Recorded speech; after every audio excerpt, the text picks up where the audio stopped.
Oke teman-teman, pada kesempatan kali ini saya akan membahas lagi satu permasalahan yang sering dialami oleh peternak burung kenari ataupun burung lainnya, yaitu tentang expanding. Teman-teman pasti sudah tidak asing lagi dengan istilah expanding yang sering teman-teman dengar dan sering dialami oleh para peternak kenari khususnya. Apa itu expanding? Nah, expanding ini adalah kondisi di mana burung betina kesulitan dalam mengeluarkan telurnya atau keterlambatan proses pengeluaran telur. Nah, expanding ini terjadi karena beberapa faktor yang dialami oleh burung itu sendiri, teman-teman. Untuk faktor yang pertama adalah faktor kegemukan, teman-teman. Jadi untuk burung yang kegemukan ini bisa menjadi masalah di kemudian hari, yaitu salah satunya adalah expanding, teman-teman. Kemudian faktor penyebab yang kedua adalah faktor keturunan. Nah, ini juga menjadi salah satu faktor yang memungkinkan burung mengalami expanding, teman-teman.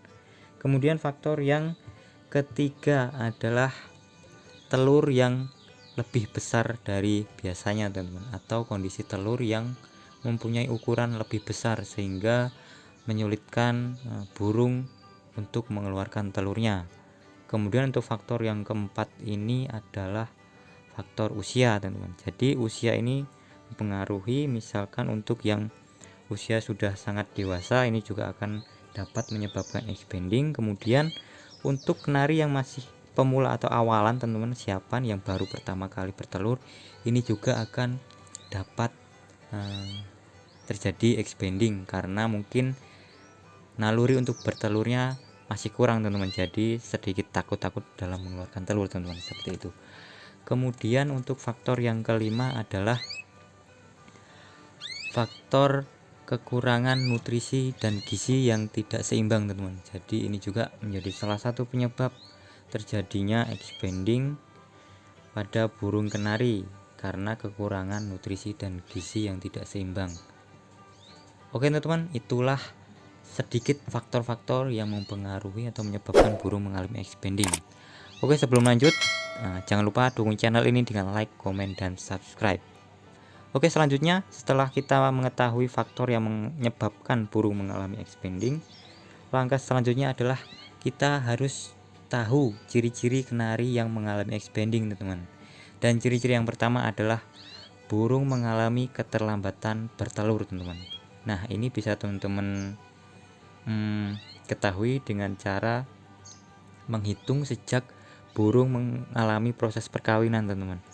Untuk burung yang normal itu biasanya 5-7 hari itu sudah bertelur, teman-teman, sejak proses perkawinan, dan sudah melebihi itu teman-teman bisa mencurigai atau mewaspadai terjadinya expanding pada burung kenari. Kemudian untuk ciri-ciri yang kedua adalah burung ini seringkali mengeram, teman-teman, tapi tidak ada telur yang dikeluarkan. Nah, ini juga menjadi faktor juga ciri-ciri burung mengalami expanding. Kemudian untuk ciri-ciri yang lainnya adalah burung sering ke bawah dan mendekam, teman-teman.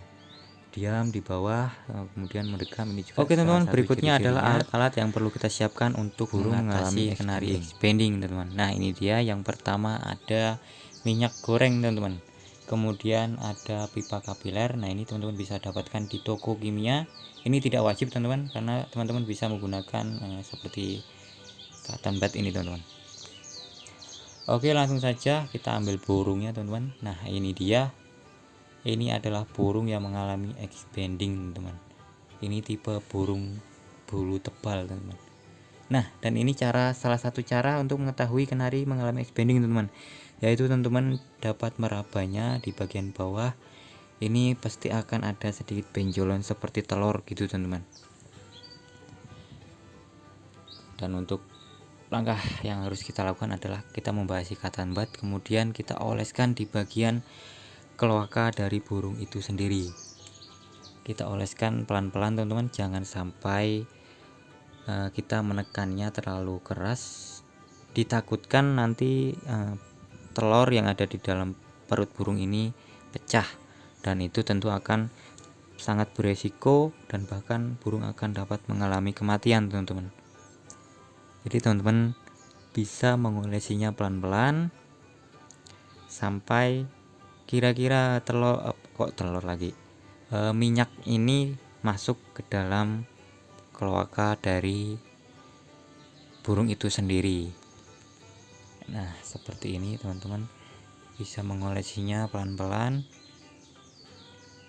Tujuan dari pemberian minyak ini adalah nanti diharapkan minyak ini dapat masuk ke dalam perut burung, kemudian melumasi telur yang ada di dalamnya, sehingga memperlancar proses keluarnya telur yang ada di dalam perut burung itu sendiri, teman-teman. Jadi bukan tanpa alasan kita memberikan minyak goreng ini pada burung kenari yang mengalami expanding, teman-teman. Nah, kira-kira seperti ini teman-teman dapat mengolesinya. Kemudian untuk penggunaan dari pipet kapiler ini atau pipa kapiler ini, teman-teman bisa memberi banyak minyak seperti ini. Nah, kemudian teman-teman dapat sedikit memasukkannya, teman-teman, karena nanti ketika kita sedikit memasukkan ke dalam kloaka burung, itu akan otomatis disedot oleh burung itu sendiri, teman-teman. Jadi ini mempercepat masuknya minyak ke dalam perut burung itu. Nah, seperti ini, teman-teman. Jangan terlalu banyak, kira-kira 1 mili sudah cukup, teman-teman.